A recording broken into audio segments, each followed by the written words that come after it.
Initialement lié à l'amour, le sexe est désormais lié à la mort. Je suppose que le public ici présent est grosso modo au courant de ces horreurs, parce que ça fait quand même des années que j'en parle. Les droits sexuels en 2014, que j'ai publié ici, divers travaux de Judith, des conférences multiples, j'en parle vraiment à de multiples occasions.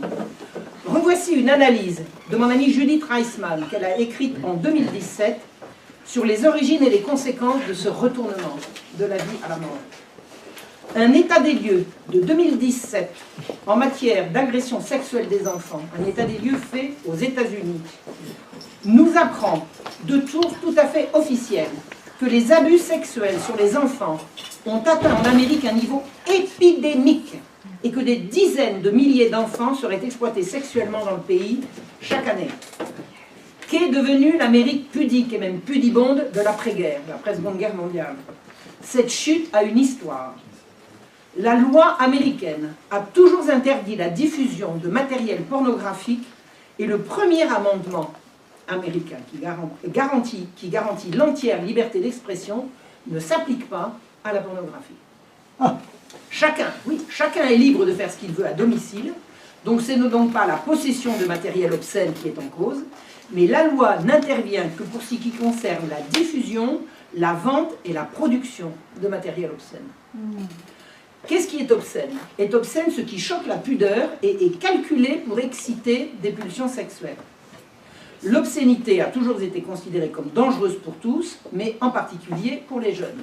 Donc, au pays de la liberté d'expression, on n'a pas l'entière liberté d'expression de ce qui est obscène. Vous avez compris. En 1957, un juge a estimé que des découvertes scientifiques devaient modifier la loi. 44 États ont considéré que si le matériel dit obscène est utilisé à des fins éducatives, scientifiques et ou artistiques, des exemptions à ces interdictions devaient être accordées. C'est ce qu'on appelle en anglais des exemptions d'obscénité, qu'on ne peut pas comprendre en français, et que j'appellerai ici, pour la facilité, des exemptions éducatives.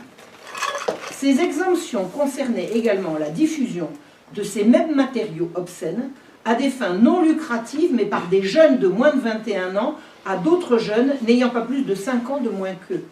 On n'allait tout de même pas brider la sexualité des adolescents entre eux. En d'autres termes, accrochez-vous, la circulation de matériel obscène était interdite, sauf à l'école et entre jeunes. Ça m'étonne pas d'eux. C'est ça. La loi américaine dit clairement que les enfants doivent être particulièrement protégés, mais la nouvelle loi laisse la porte ouverte à l'exemption pour quiconque revendique un usage éducatif, c'est-à-dire les écoles, les bibliothèques, les clubs d'hiver à prétention éducative. Si vous craignez le pire, il est là. À la source de cette révolution, je vous en ai déjà parlé à différentes reprises, les deux rapports Kinsey. Entomologiste devenu spécialiste mondial du sexe, Alfred Kinsey a prétendu à une approche scientifique de la sexualité. Il a rendu deux rapports, un en 1948 et un en 1953 sur la sexualité des hommes, puis la sexualité des femmes. Il y affirme que tout ce qui était considéré comme répréhensible par la morale publique est en fait largement pratiqué par la majorité de la population. C'est-à-dire que, selon lui, l'homosexualité, par exemple, toucherait plus d'un tiers des hommes, au moins à une période de leur vie. Des études ont prouvé, d'après lui, que de très jeunes enfants, et même des bébés, étaient capables d'orgasmes multiples, battant en brèche l'affirmation selon laquelle la sexualité ne concernerait pas les enfants. Il sera prouvé, et notamment par mon amie Judith, que les expériences menées par Kinsey étaient criminelles et frauduleuses. Il a fait pratiquer sur des centaines d'enfants des sévices par un pédophile nommé Rex King, et il s'est servi des journaux intimes d'un pédophile nazi qui pratiquait dans un camp de concentration nazi en Pologne. Alfred Kinsey, prédateur sexuel, sadique, masochiste, masturbateur compulsif en termes de masochisme, enfin, il en est mort. Hein. C'était un escroc stipendié par l'Institut Rockefeller, protégé par la CIA, qui a fait violer des enfants et affirmer que leurs pleurs, leurs gémissements, leurs hurlements et leurs convulsions étaient autant d'orgasmes. et que les troubles qu'on décèle chez les enfants ayant eu très jeunes des relations avec les adultes sont dus non pas aux relations en question, mais à l'attitude hystérique de leurs parents.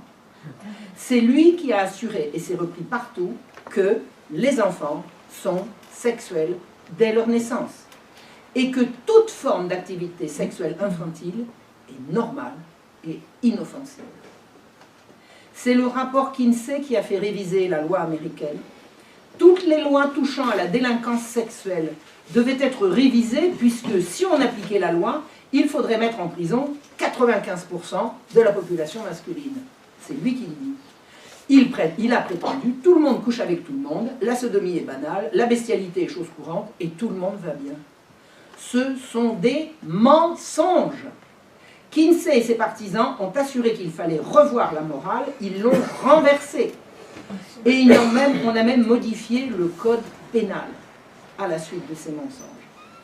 Avec la très active participation de Kinsey et de ses sbires et du planning familial, le fameux Planned Parenthood, on a révisé le code pénal pour décriminaliser absolument tout ce qui touche au sexe, y compris bien sûr le sexe avec les enfants. Le groupe pour l'avancement de la psychiatrie, le GAP, a affirmé que dès l'âge de 7 ans, les enfants ont les capacités pour accepter la responsabilité d'un rapport sexuel avec un adulte. Il n'y aurait aucun préjudice à l'activité sexuelle chez les enfants si c'est consensuel, et un enfant peut être aussi bien séducteur que séduit. Monsieur le juge, la petite garce, c'est elle qui m'a cherché. Elle a dit, ah bah oui, mais c'est elle qui est venue me trouver. Allez prouver le contraire. C'est la négation de l'enfance. C'est cette vision du monde qui a permis les exemptions à la loi sur l'obscénité dans des dizaines d'États africains. La sexologie est devenue une science. Ça n'en est pas une. C'est une escroquerie. Et elle fonctionne encore et de plus en plus. Kinsey a insisté pour que la morale ne serve pas de base à l'éducation sexuelle des enfants. Il faut la science. Éducation sans morale. Pour que cette éducation soit la plus explicite possible, il faut qu'elle commence dès le plus jeune âge et qu'elle soit faite à l'école. Dès 1964, l'ONU s'en est mêlée pour dire « l'éducation sexuelle est nécessaire dès le plus jeune âge. Pour éviter la dérive commerciale, il faudra la confier à l'école. On éduquera les garçons et les filles ensemble, donc la mixité est devenue non seulement souhaitable, mais devenue la norme. L'éducation sera antidogmatique, c'est-à-dire hors de la morale. Comment éduque-t-on sans morale? Et il y a eu à ce moment-là la fondation du CIECUS, le Conseil d'information et d'éducation sexuelle des États-Unis. Qui est à la manœuvre au CIECUS? L'Institut Kinsey, en relation avec le planning familial et soutenu par toute l'université. Le but déclaré, remplacer l'instruction parentale en matière de sexualité, dissocier le sexe de la morale et dissocier le sexe de la reproduction. Et ça, voilà. Ce que nous a dit Virginie. Comment éduquez-vous sans morale? Comment exclure la morale d'une activité qui inclut l'autre? J'appelle ça le diable.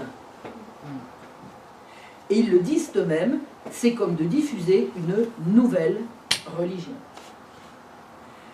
Alors, d'après leur plan, il faudra d'abord convertir les adultes.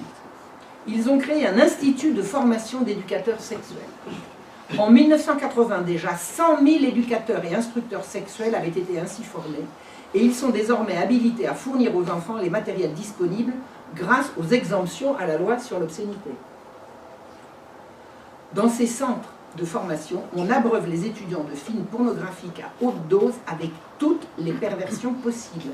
À la fin du week-end, un étudiant a témoigné qu'il était totalement confus, il avait perdu tous ses repères, il était moitié fou.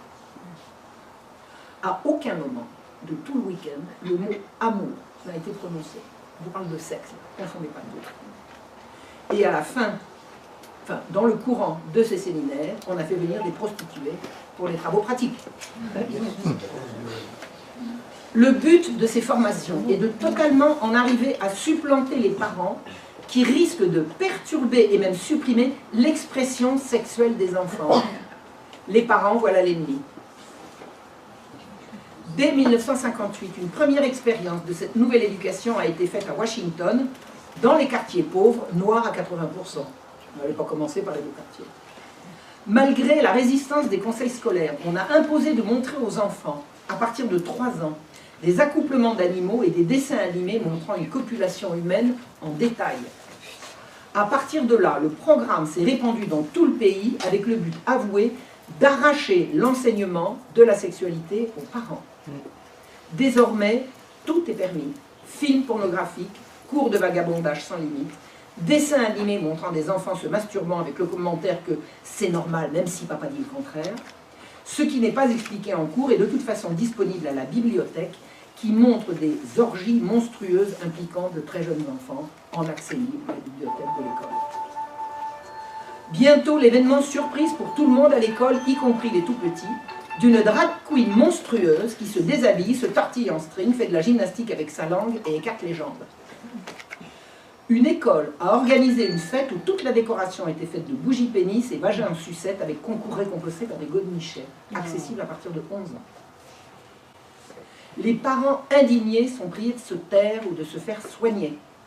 De toute façon, tout ça est désormais disponible en un clic sur le net et en vente libre. Accessoires sadomaso, vibromasseurs compris, avec force détail sur l'art et la manière de tout pratiquer seul, à deux ou en groupe. La loi d'exemption éducative a rendu disponible dans les écoles et les bibliothèques tout ce qui était interdit ailleurs. Les enfants sont traumatisés non seulement par ce qu'ils voient, par ce qu'ils entendent, mais également par la dissonance que cela procure par rapport à ce qu'ils entendent à la maison. Aucune famille ne dispense spontanément ces horreurs à ses enfants. Les enfants sont déchirés, traumatisés, ils subissent des dommages irréparables. Ils deviennent prédateurs.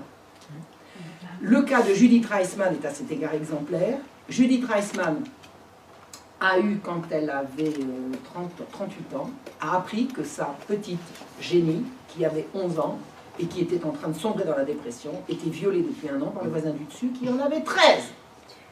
C'est-à-dire que Judith Reisman a compris que la sexualité complètement débridée et devenue folle se faisait non seulement sur des enfants, mais par des enfants. Et c'est ça qui se passe. Des recherches sur le cerveau montrent que le cerveau d'un humain n'atteint sa maturité qu'après 20 ans. C'est-à-dire que tout ce qu'on y fait entrer avant 20 ans n'est absolument pas... l'humain n'est pas en capacité d'avoir le recul nécessaire pour prendre des décisions appropriées. Donc il faut continuer de protéger les mineurs jusqu'à minimum 20 ans. Est-ce que la majorité à 25 ans était si absurde longtemps? Bon, vous voyez bien que maintenant on baisse la responsabilité des jeunes de plus en plus bas. Le droit de vote à 18 ans, ça sert à qui et à quoi? Ça sert à alimenter la notion de droit de l'enfant, qui est une horreur. Et le droit des jeunes, c'est-à-dire le droit d'échapper à la tutelle parentale, qui est la seule autorité légitime pour protéger les mineurs. Les professionnels, tous les professionnels qui sont confrontés à des images obscènes et violentes, comme par exemple les policiers, le personnel médical ou autres, il y a des gens qui vont être obligés de voir des horreurs à caractère sexuel violent et sadique. Ils ont droit à des conseils et à un encadrement spécial pour les aider à se protéger des conséquences traumatisantes de ce qu'ils voient. Rien de tel pour les enfants. On leur balance tout crûment à l'école et sans aucun contrôle. Alors je vous parle pour l'instant des États-Unis, puisque ça c'est un rapport qui a été fait par Judith, mais on a bien vu que tout ça c'est en train d'arriver chez nous. Les parents sont priés de rester à la porte et ce qui se passe à l'intérieur ne les regarde plus. Parents égale ennemis. Il est incontestable que les éducateurs américains et européens, alors là c'est maintenant et c'est également en France, enseignent la masturbation mutuelle, le sexe oral, le sexe vaginal et d'autres sujets explicites comme un comportement normal et acceptable pour les préadolescents et les adolescents. Mais où ça? Dans le monde entier. Non mais quelle classe, je veux dire? À partir de tous les programmes sont disponibles, ça commence le premier programme c'est de 0 à 4 ans. En 0 à 4 maternelle. ans, 4 ans à 6 ans, 6 ans à 10 ans, 10 ans, etc. En maternelle. À partir de la En crèche. à partir de la crèche. Alors, on trouve tous ces programmes. C'est disponible en quelques clics. Les programmes de l'UNESCO, les programmes de l'Organisation mondiale de la santé et autres droits sexuels. Alors, j'ai écrit ce petit bouquin-là. Voilà, je ne sais pas si on a encore quelques-uns. Les droits sexuels, où je fais véritablement la liste. Alors, exhaustive au moment où je l'ai écrit, mais maintenant, je pense que comme ça date de 10 ans maintenant, ça s'est déjà développé. Tous les organismes internationaux qui promeuvent ces horreurs. Alors, je vous dis tout ce qui est affilié à l'ONU, y compris l'UNICEF. L'UNICEF, c'est l'organisation qui est chargée des enfants. Non, tout est repris dans tous les programmes de l'ONU. Alors, tous ces programmes sur les droits sexuels, la santé sexuelle, vous êtes en état de bien jouir, vous êtes en bonne santé sexuelle. Mais attendez, de quoi je me mêle? De quoi je me mêle? L'OMS est chargée de la santé sexuelle. Et maintenant, on promeut non pas l'éducation sexuelle, c'est-à-dire éventuellement l'éducation de comment on se reproduit, parce que jusqu'à présent, excuse-moi Virginie, mais on se reproduit parce que mâle plus femelle. Bah oui. Maintenant, c'est l'éducation à la sexualité. C'est ça. Une sexualité déconnectée de la reproduction. C'est exactement ça. Donc il faut que ça soit le plus jouissif possible. Exactement. Savez-vous pourquoi vous avez un sexe? Pour jouer avec. Uniquement. Il n'y a plus besoin pour autre chose. Vous avez un sexe pour jouer avec. Jouez. Amusez-vous. Donc, ces contenus de tous ces programmes, je vous assure, c'est disponible. C'est disponible en long, en large et en travers. Vous avez même des documents spéciaux, spécifiques français, l'égalité entre les filles et les garçons, les programmes européens. Tout est disponible, c'est à hurler. C'est à hurler. Ces contenus brisent la confiance dans les valeurs transmises à la maison et dressent méthodiquement et progressivement les enfants contre leurs parents et contre ceux qu'ils représentent.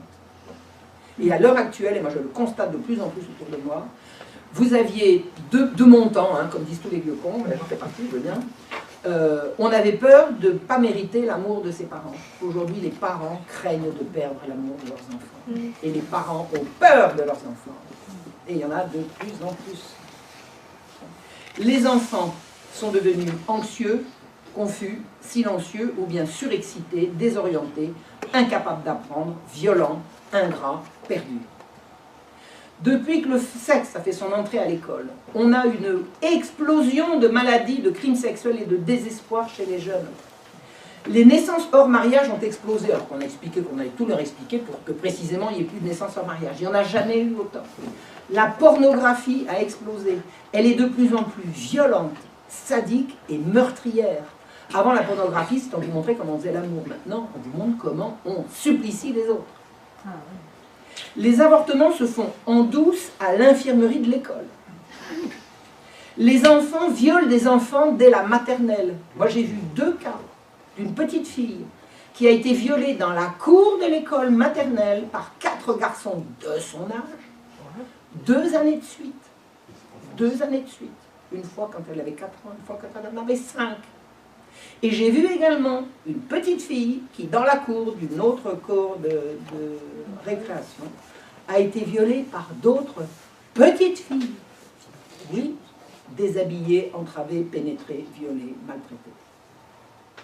Un garçon de 13 ans a témoigné qu'il avait couché avec une fille en sortant d'un cours d'éducation sexuelle. Il n'y pensait pas, on lui a montré, il est allé se servir, il a violé une copine.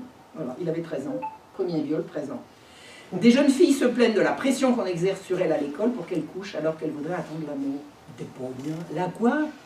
Elle est folle l'autre. On vous parle de coucher là, on ne parle pas d'amour, ça n'a rien à voir. Ça n'a rien à voir. Des profs mettent ça dans la tête des gosses, dans nos lycées, dans nos collèges. L'amour, c'est de la connerie, ça n'existe pas. C'est la baise. Allez-y les jeunes, allez-y. Prenez du plaisir. On se moque des filles qui veulent parler d'amour, qui veulent attendre l'amour. L'amour, ça n'existe pas. Et franchement, c'est vraiment le grand perdant de toutes ces horreurs. Parce que non seulement on ne couche plus pour faire des enfants, mais on ne couche plus non plus par amour. Alors qu'à l'origine, il me semble quand même que ça fait partie du plan. Le taux de maladies sexuellement transmissibles a littéralement explosé partout dans le monde alors qu'on avait prétendu qu'il allait baisser. Des jeunes filles sont sujettes à des infections urinaires impossibles à guérir et invalidantes, c'est-à-dire stérilisantes. Des gamines de 14 ans deviennent infertiles, définitivement, parce qu'elles ont couché avec des garçons qui lui ont filé des saloperies. presque disparu, la syphilis a fait un retour en force. Stimulés sexuellement par un véritable harcèlement, les élèves ne peuvent plus se concentrer ni penser à autre chose. Ils ne savent plus ni lire, ni écrire, ni compter, mais alors le reste.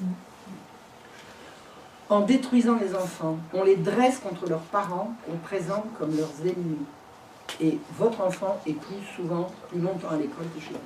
De toute façon, quand il arrive le soir, vous n'êtes pas là, la plupart du temps. Le temps de présence entre parents et enfants est réduit à peu de chagrin, alors que le reste, l'école a véritablement une véritable influence sur les enfants. À l'heure actuelle, les enlèvements d'enfants à leurs parents sont légion partout sous des prétextes de plus en plus futiles et odieux. Les services sociaux viennent retirer les enfants à leurs parents à domicile. J'ai vu et j'ai entendu des dizaines de témoignages. C'est la grande affaire de ces années qui viennent. Ça va être comment récupérer les enfants raptés par les services sociaux. Vous avez couché à la maison, suspicion. Vous avez menacé votre gosse d'une gifle, suspicion. Vous êtes trop pauvre, on va vous arranger ça. Dénonciation calomnieuse d'un voisin véreux ou n'importe. On vient chez vous. Vous enlevez vos enfants, vous passez votre vie à essayer de les récupérer. Plus fort. Des parents éplorés et désespérés tentent en vain de se faire entendre et exigent qu'on leur rende leurs enfants. L'autorité parentale a disparu. Les enfants, comme disait l'autre, là, n'appartiennent pas à leurs parents. D'abord, le mot appartenir est impropre parce que les enfants n'appartiennent à personne. D'accord ? Mais ce que voulait dire cette ministre, c'est que la véritable autorité sur les enfants, c'est l'État. C'était Vincent Payon.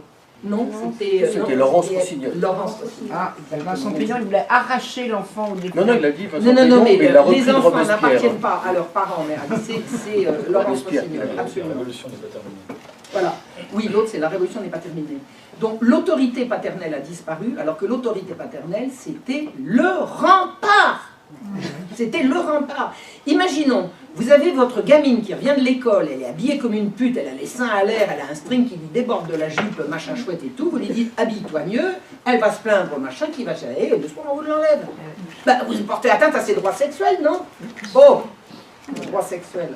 Parce que les droits sexuels, c'est tout le monde. Les droits sexuels, c'est sans distinction de sexe, d'origine, Et ben voilà. de genre et d'âge.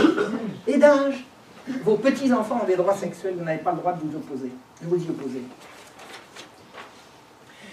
Les parents, qu'est-ce que c'est? Ce sont des cochons de payeurs, c'est tout. La responsabilité des parents, elle consiste maintenant à payer. Alors là, on saura les trouver pour allonger la facture. En France, en Allemagne, en Angleterre, en Suède, partout, les placements en famille d'accueil sont légion et ça vous donne également une utilité à faire venir des quantités de familles de migrants. Parce que ces familles de migrants, on va leur trouver un job. Ils vont être famille d'accueil pour tous ces enfants qu'on arrache à leurs parents. Et je ne jette pas la pierre aux familles en question, d'accueil en question. Je vous explique à quoi ils servent. C'est pas eux que j'incrimine en disant ça. En Suède, chaque année, entre 15 000 et 20 000 enfants sont enlevés à leurs parents naturels pour être confiés à des institutions ou à des familles d'accueil.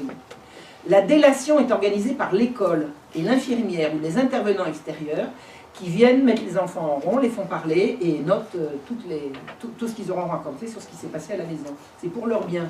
Au moindre soupçon ou risque d'une simple gifle, vous savez ce que c'est qu'une gifle? C'est une violence éducative ordinaire. Il faut protéger les enfants contre la violence éducative ordinaire. Ton père t'a menacé d'une gifle, le fais pas savoir à l'assistante sociale qui va récolter, etc. Il y a des enfants en Suède qu'on est venu chercher chez leurs parents parce que dans la cour de récré, une petite fille avait dit mon père m'a dit hier que si je continuais, j'aurais une gifle. Et cette petite fille a été retirée à ses parents et confiée à une famille d'accueil à 300 km de là, parce que sinon ça aurait été trop simple. On annonce désormais la possibilité d'euthanasier les enfants sur leur demande. Jadis, quand les gens souffraient, on essayait de les consoler, aujourd'hui on les pique. On leur propose de les piquer. Bah oui, quand il sera mort, il ne souffrira plus. Ça, je vous assure que quand vous êtes mort, vous ne souffrez plus. Enfin, pareil. Ouais. Au nom des droits de l'enfant. Alors, les droits de l'enfant, c'est la pire des horreurs. Je ne veux pas vous faire une conférence sur les droits de l'enfant, mais les droits de l'enfant, c'est les droits de tout faire à l'enfant au nom de son bien. Donc, les droits de l'enfant, ça n'existe pas. Pour moi, c'est une horreur. Au nom des droits de l'enfant, on va désormais les castrer. Bah oui, parce que parmi les droits de l'enfant, il y a le droit de changer de sexe. Eh oui. Donc on va vous castrer vos enfants au nom des droits de l'enfant. On va les euthanasier. Bah oui, ils ont bien le droit de vouloir arrêter de souffler. On va en faire des monstres. On va en faire des monstres. La révolution sexuelle répand une culture de mort. Il est temps de se réveiller. Ah. N'est-ce pas? Il ne se passe pas un jour sans qu'on apprenne une nouvelle folie furieuse émanant des grandes agences internationales. Tout ça, ça passe par l'ONU. La dernière en date, 11 janvier 2024, le directeur de l'OMS, vous connaissez le fameux Tedros, il a appelé les dirigeants mondiaux à, je cite, contrer l'opposition conservatrice aux droits sexuels et à promulguer une législation progressiste en tant qu'impératif des droits de l'homme, y compris l'abrogation des lois qui criminalisent l'homosexualité, le travail du sexe et la transmission du VIH. Écoutez bien, décriminaliser le travail du sexe, vous savez ce que ça veut dire? On va faire de la prostitution une activité économique comme une autre. Ben oui, c'est dans les tuyaux. Et des victimes africaines, alors je ne vous en parlerai pas de cette chose-là précisément aujourd'hui, mais vous assure, j'ai tiré sur le fil, c'est absolument énorme. Des victimes africaines de ces horreurs s'insurgent, et c'est un sujet à part entière sur lequel je reviendrai une autre fois si vous le voulez. Mais décriminaliser le travail du sexe, ça veut dire aux petites africaines qui sont perdues dans des réseaux abominables, eh ben maintenant c'est bien. Maintenant, ton macro, il a le droit. C'est ton employeur, non? Hein? Bon. Alors, pour ce qui concerne décriminaliser l'homosexualité, je vais vous raconter un peu tout à l'heure, tout de suite, la réaction africaine, c'est jubilatoire. Donc, pour le fameux Tedros, directeur de l'OMS, la santé sexuelle comprend les soins qui tiennent compte du genre. Et les droits sexuels doivent être traités comme des obligations relevant des droits de l'homme et non comme des questions sociales marginales. Nous avons vu tout ce que cela implique, la sexualisation dès l'école maternelle, la promotion à tout va de l'avortement comme un droit fondamental, et surtout la séparation de la reproduction et du sexe de la reproduction. On aura des relations sexuelles stériles et on fera des enfants sans sexe. Voilà, c'est ce que nous a expliqué Virginie tout à l'heure. Absolument. L'Organisation mondiale de la santé, l'OMS, travaille à l'élaboration d'une nouvelle ligne directrice sur la santé des transgenres, qui devrait approuver l'utilisation d'hormones et d'opérations chirurgicales pour les mineurs, contre l'avis de leurs parents à qui on n'a rien demandé, d'accord? C'est un droit de l'enfant. Le droit de l'enfant, c'est le droit de faire ce qu'il veut sans ses parents. Un gosse de 5 ans, ah, je vais changer de sexe, t'es pas fou, tchac tchac, on va répéter ça à l'institutrice, on va t'arranger ça. Le groupe qui rédigera cette directive est exclusivement composé d'activistes transgenres, c'est-à-dire qu'à l'ONU, ils vous prennent 15 transgenres, ils vous disent pondez-nous quelque chose, et après ils disent l'ONU propose. C'est comme ça que ça se passe. Même les experts des Nations Unies en matière de droits de l'homme remettent en question sa légitimité. Mais Tedros, il a dit, bah, c'est comme ça, c'est lui qui l'a présenté. C'est-à-dire qu'on confie les clés du poulailler au renard. Hein, le renard libre et un poulailler libre. L'Organisation mondiale de la santé a supprimé le transsexualisme de son chapitre sur les troubles mentaux. Moi, je ne sais pas, je ne suis pas psy, mais avoir un sexe et vouloir changer de sexe, ça me semble relever de la dinguerie. Ben non, on n'a plus le droit de le dire. On n'a plus le droit de le dire. Les personnes qui s'identifient comme transgenres peuvent obtenir un diagnostic essentiel pour obtenir des procédures médicales et des médicaments sans la stigmatisation d'un trouble. Ah, vous êtes stigmatisé. Les gens vous regardent de travers, il faut absolument arranger ça. C'est un total renversement des valeurs et de la réalité qui nous entoure. C'est pas seulement un renversement des valeurs, c'est un renversement de la réalité. On n'a jamais changé de sexe. Personne au monde n'a jamais changé de sexe. Les sexes, c'est dans les chromosomes.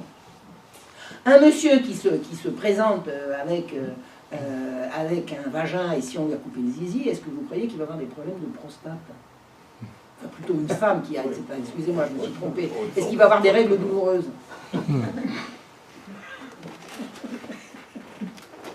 Alors, si c'est une chose qu'on ne peut pas faire, c'est changer de sexe. Ils sont en train de prétendre le contraire et de criminaliser ceux qui s'insurgent. On va bientôt pouvoir émasculer, c'est-à-dire châtrer vos enfants, et vous ne pourrez plus vous y opposer. Ah oui. Ça s'appelle les droits de l'enfant. Ils sont complètement fous et ils sont en roue libre.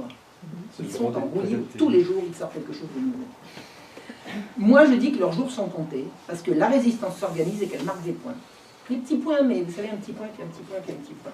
En 2016, l'Assemblée générale des Nations unies a nommé un expert indépendant des droits des lesbiennes, des gays, des bisexuels et des transgenres, dont la tâche consistait à observer la situation des homosexuels au regard de la violence dont ils seraient les victimes. Vous savez que les homosexuels, ils souffrent de l'homophobie, toujours. Hein. Bon, pas toujours, mais arrête de t'exhiber, comporte-toi bien, et tu seras... Moi, j'étais dans le village à côté de chez moi, le maire est en couple avec un mec. Ça n'a pas empêché les gens de voter pour lui, ben, il se tient bien aussi. Ok. Alors, le fameux expert nommé par l'Assemblée générale des Nations unies s'appelle Vitit Muntarborn, il est professeur de droit civil originaire de Thaïlande. À peine il a été nommé pour défendre les homosexuels contre les violences dont ils seraient les victimes, il a commencé par narguer l'Assemblée générale en promettant d'aller au-delà de son mandat. Et il a annoncé son programme. Mariage homosexuel, bim, pour commencer. Décriminalisation de la sodomie, excusez-moi, mais pour que ce soit un crime, il faudrait encore que ça se sache. Bon, bref. Criminalisation des thérapies par la parole, c'est-à-dire vous avez des thérapies qui prennent les homosexuels qui veulent retourner, enfin qui veulent changer leur penchant, et ils proposent de criminaliser ce genre de thérapie. Reconnaissance de l'identité de genre dans l'éducation juridique, c'est-à-dire que je me sens femme, et bien maintenant vous allez m'appeler madame, et puis je veux que ce soit marqué sur ma carte d'identité, voilà.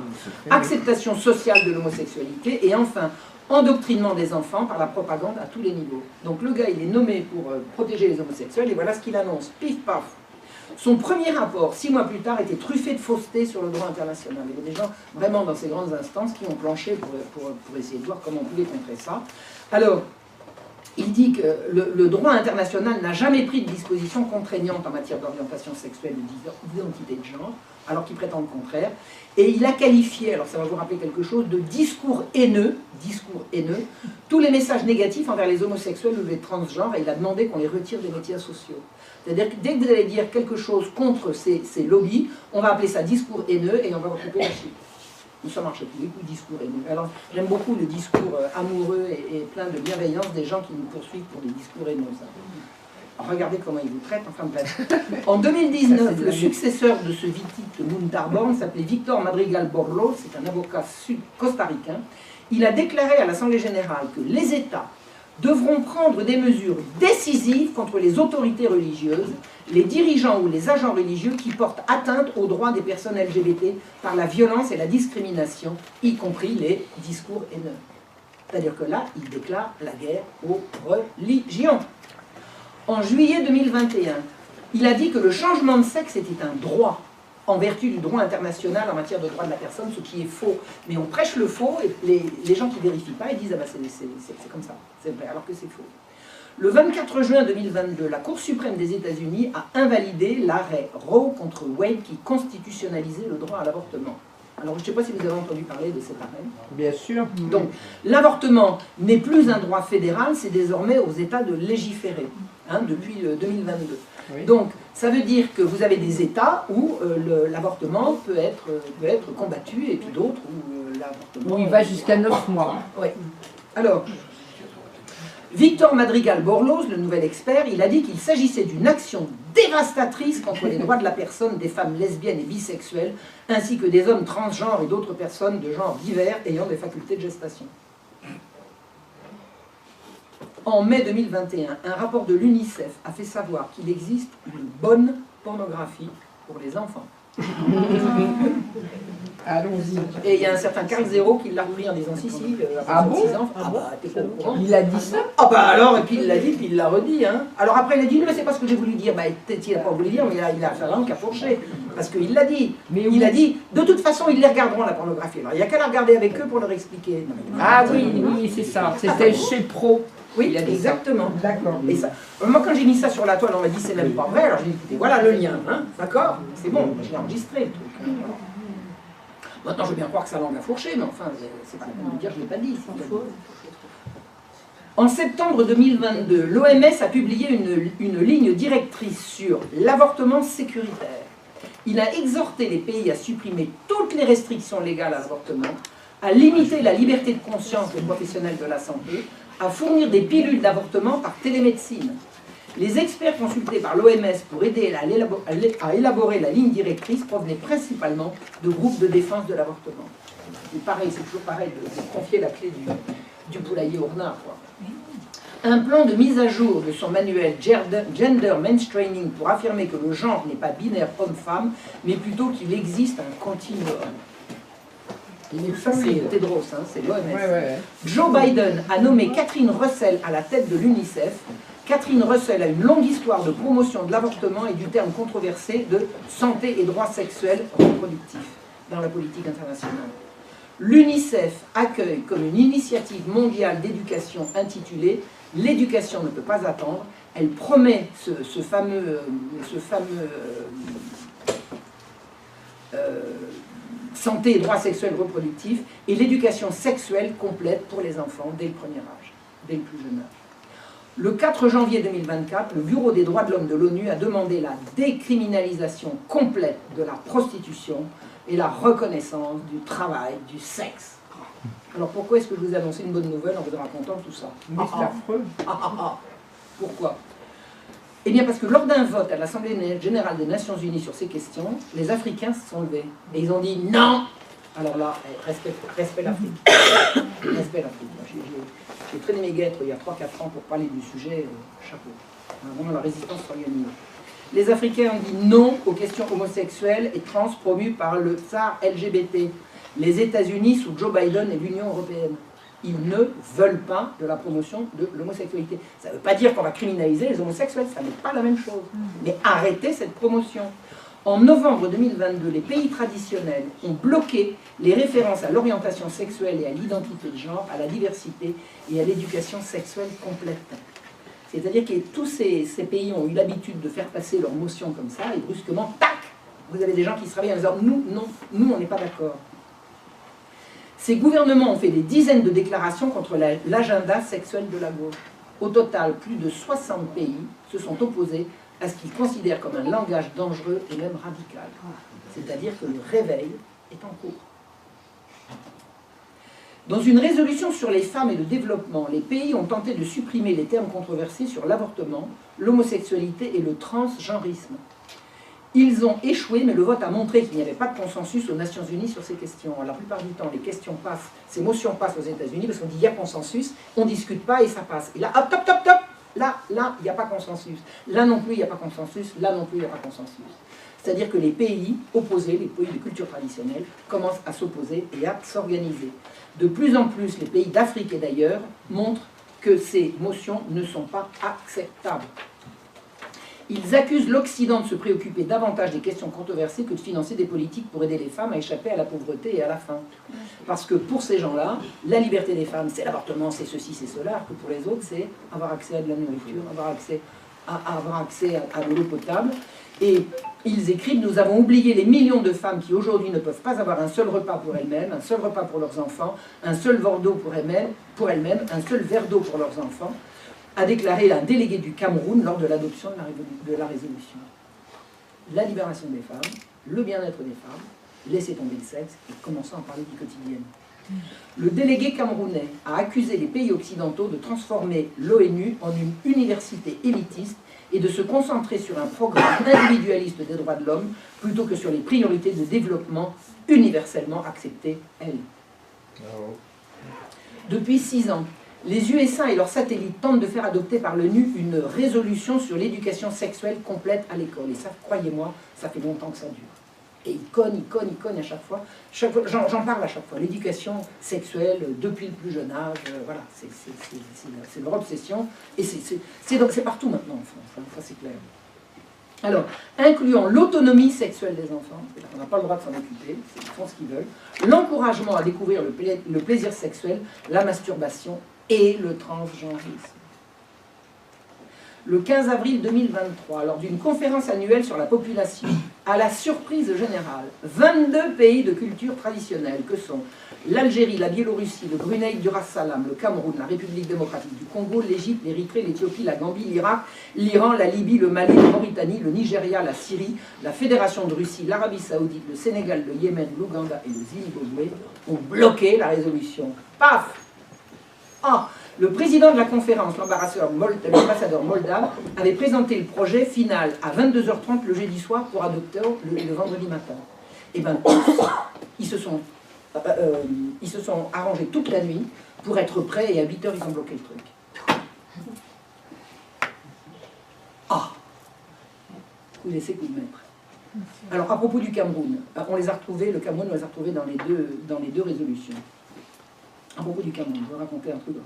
C'est plaisant parce que bon, ça ne porte pas conséquence, j'espère que je n'aurai pas de problème en vous le raconter. Mais le truc, j'ai visionné cette vidéo, je l'ai visionné 3 ou 4 fois, je vous garantis que tout ce que je vais vous dire, c'est pas l'intégralité de ce qu'il a dit, mais c'est véritablement ce qu'il a dit. En juin 2023, la France a été fière d'envoyer au Cameroun M. Jean-Marc Berton, proche de Marlène Schiappa, nommé ambassadeur aux droits des personnes LGBT.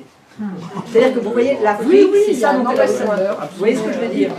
De quoi vous avez besoin au Cameroun? Ah ben un ambassadeur aux droits LGBT, ça nous dirait. Vous voyez ce que je veux dire? Ça manquait. Alors c'est une grande et noble cause, on est tous d'accord. Hein, les droits des LGBT, de mon point de vue, il n'y a pas de droit spécifique. Le droit c'est même pour tout le monde, enfin il paraît qu'il y a des droits LGBT. Donc c'est une grande et noble cause, et le voyage était prévu entre le 27 juin et le 1er juillet. 23, hein, il y a 6 mois quoi. Et l'ambassadeur devait parler des questions de genre au sein de l'Institut français du Cameroun qui dépend de l'ambassade de France. Ben c'est bien, non? L'annonce de cette visite a fait l'effet d'une bombe sur la société camerounaise qui punit de 6 mois à 5 ans de prison toute personne qui a des rapports sexuels avec une personne de son sexe. Alors, je ne vais pas vous dire que je trouve ça bien. Mais enfin, a priori, si on n'en fait pas état, on devrait pouvoir à peu près faire ce qu'on veut, c'est ce que je veux dire. Bref, l'annonce. Alors, il y a un professeur de sociologie à l'université de Douala. Il est consultant géopolitique, spécialiste des questions africaines. Il s'appelle Jonathan Batengene. Il va nous dire ce qu'il en pense dans un français dont devraient s'inspirer certains ministres. Monsieur Séjourné. Par exemple. Alors, ce Jonathan Batengene, il faudra mettre le lien là, sur la vidéo, parce qu'il faut aller regarder ça. Il dit, il est l'avocat du diable. Il parle de l'ambassadeur. L'incarnation de la déchéance de l'Occident, le fruit de l'échec de l'éducation occidentale, de l'échec occidental, cristallisé dans Emmanuel Macron. Je cite. C'est pas moi. C'est pas toi qui le dis, quand même. C'est pas moi. Hein, c'est pas moi. C'est Jonathan Batengene. Emmanuel Macron, il est marié à sa professeure, qui aurait pu être sa mère. Il est président parce que Rothschild l'a voulu. C'est lui qui a décidé de le nommer, et c'est lui qui a décidé de nommer un ambassadeur. Sa mère, c'est son mignon. Avec un inceste. Monsieur Berton, il est marié, oui, il est marié officiellement, comme Monsieur Macron. Marié officiellement. On appelle ça les droits de l'homme. Parce que c'est ça les droits de l'homme, c'est se marier officiellement avec une femme et la tromper avec des hommes. Oui, c'est ça. Emmanuel Macron, dit-il, est l'incarnation de l'inhumanisme. Alors ça j'aime bien, l'inhumanisme. C'est pas l'empire, c'est pas mal. De l'inhumanisme. Lui et Berton ont fait de la malhonnêteté un mode de vie par excellence. Au Cameroun, l'homosexualité n'est pas acceptée et sa promotion est condamnée. Et on doit retirer sa licence à M. Bolloré. Alors, nota bene, M. Bolloré, c'est Canal+. Il diffusait au Cameroun des émissions qui faisaient l'apologie de l'homosexualité. Il a dû retirer toutes ces émissions pour pouvoir continuer de diffuser. D'accord? Alors, je reprends le discours de M. Batengene. Enfin, le discours, c'est pas un discours, c'est un entretien, il est truculent. M. Berton vient ici faire la promotion de l'homosexualité. Il vient violer la loi camerounaise. Ben, rendez-vous à Yaoundé, on va le recevoir. On va tous il dit qu'il vienne, mais nous ne garantirons pas sa sécurité. Il dit un certain Shakiro, alors c'est moi qui raconte, c'est vous raconte parce que j'ai vérifié, enfin vous imaginez bien que je suis allé farfouiller. Un certain Shakiro qui était un transgenre a essayé de faire des adeptes, il a été fouetté en public, il a dû finalement quitter le pays et s'est réfugié en Belgique. Alors, Jonathan Batengene est allé voir ceux qui l'ont rossé. Il est allé dans le village où ça s'est passé, et il leur a dit qu'un ambassadeur LGBT arrivait en France.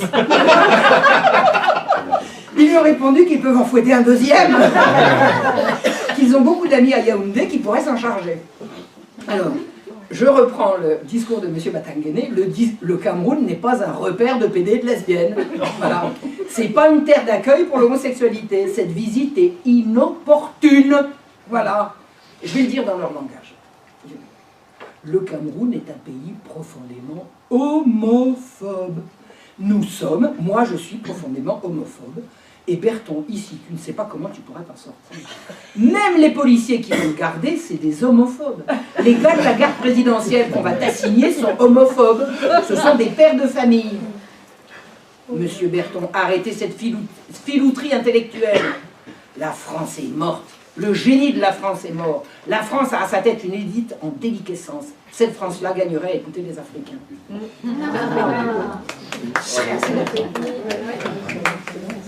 Nous sommes à l'avant-garde de l'humanité. Nous n'avons pas besoin d'homosexuels. Le dernier qui a voulu faire de la propagande, il est à présent dans vos pays. C'est le fameux Shakiro. Les tribunaux l'ont condamné, on l'a foutu dehors, et il est là où vous voulez l'accueillir.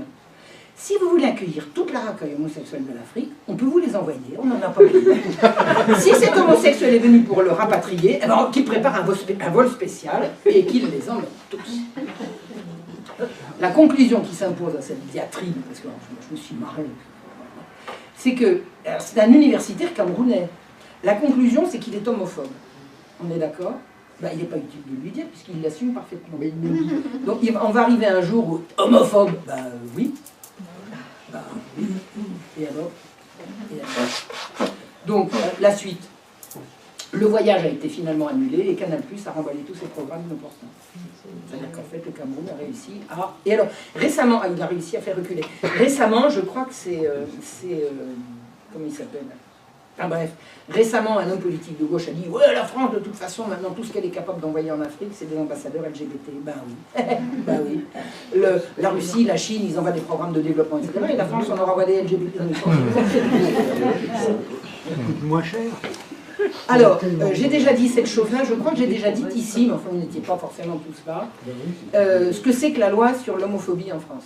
Alors, il existe en France une loi qui fait de l'homophobie un délit spécial et qui réprime ce qui sera considéré comme un propos homophobe. Il y a une loi, ça s'appelle la loi de Mouchet. Alors, c'est quoi la loi de Mouchet? En 2004, un homosexuel, Sébastien Mouchet, a été brûlé vif uniquement parce qu'il était homosexuel. Vous voyez l'horreur. Affreux.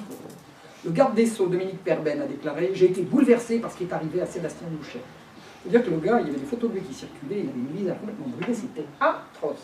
C'était atroce. Vraiment de quoi vous faire... Et il est mort? Écoute la suite. Écoute la suite. À tel point qu'il présenta un projet de loi adopté le 30 décembre... Non, il était brûlé sur le visage. Un projet de loi a été présenté le 30 décembre 2004, la loi contre l'homophobie, ou loi Mouchet. Cette loi, c'est au fond, quelque part, la loi Mouchet pour faire prendre conscience à chacun qu'il est hors de question de s'en prendre comme ça à des minorités, quelles qu'elles soient, nous a dit le ministre. Vous êtes d'accord? On est d'accord. On ne va pas brûler les gens parce que... Le seul problème, c'est que l'agression dont fut victime Sébastien Mouchet n'était sans doute pas une agression homophobe, et puis que c'était pas une agression non plus, et puis qu'il s'est brûlé tout seul, et que le fameux agresseur, il a été relaxé sans aucune charge. Il a eu un non-lieu définitif. C'est-à-dire que... Donc il n'avait pas agressé. Hein? Il ne l'avait pas agressé. Il n'avait pas agressé, il s'était brûlé tout seul en faisant un barbecue. C'est un homosexuel qui l'a attaqué, c'est tout. Mais c'est pas grave, puisque désormais, agresser un homosexuel est définitivement plus grave que d'agresser un hétéro. Est-ce qu'on peut savoir pourquoi? Ouh, voilà, j'en ai terminé. Bah si,